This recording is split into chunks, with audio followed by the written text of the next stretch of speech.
កំបាំងថែរក្សាសម្រាប់របស់ជនជាតិជប៉ុនដែលផ្ដល់នូវស្បែកក្មេងជាងវ័យនិងស្បែកដែលសមាត់ភ្លឺថ្លាដោយកញ្ចក់ដែលបងប្អូនគួរតែសាកល្បងសួស្តីបងប្អូនទាំងអស់គ្នាស្វាគមន៍មកកាន់ Channel មុំសៀថ្ងៃនេះខ្ញុំនឹងបង្ហាញបងប្អូនពីវិធីធ្វើម៉ាស់បិទមុខឲ្យសខ្ចីម៉ាត់រលោងដោយប្រើរូបមន្តងាយៗសូមទស្សនាឲ្យបានចប់ទាំងអស់គ្នាដើម្បីទទួលបានកន្លឹះពេញលេញប្រើបានទាំងបុរសនិងនារីគ្រឿងផ្សំដែលបងប្អូននឹងត្រូវការមានដូចជាទី1ស៊ុតពណ៌ស1គ្រាប់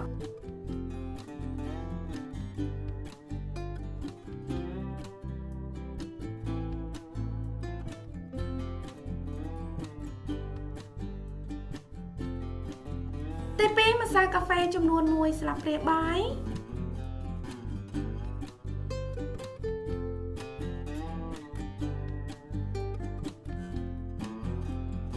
ទី3សាច់អំពិលទុំចំនួន1ស្លាបព្រាបាយបងប្អូនអាចប្រើទឹកក្រូចឆ្មាជំនួសប្រសិនបើបងប្អូនគ្មានសាច់អំពិលទុំទី4ម្សៅពោតចំនួន1ស្លាបព្រាបាយទី5វីតាមីន E ចំនួន1គ្រាប់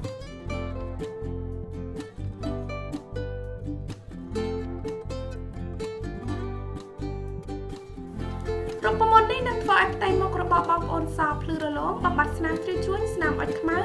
និងធ្វើឲ្យផ្ទៃមុខរបស់បងប្អូនមើលទៅក្មេងជាងវ័យដោយប្រើក្នុងរយៈពេលខ្លីតែប៉ុណ្ណោះ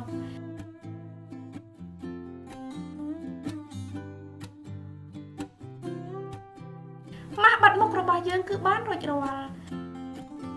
សូមលាបម៉ាស់នេះថ្នមៗនៅលើផ្ទៃមុខដែលបានលាងសម្អាតរួច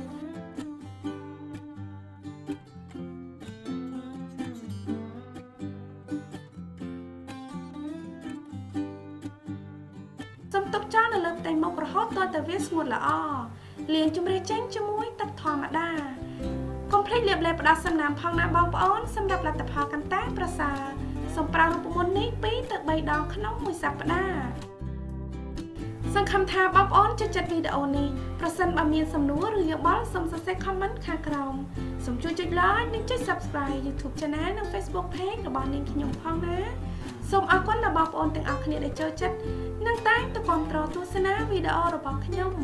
នឹងជួបបងប្អូននៅវីដេអូបន្តទៀតសូមជម្រាបលាបាយបាយ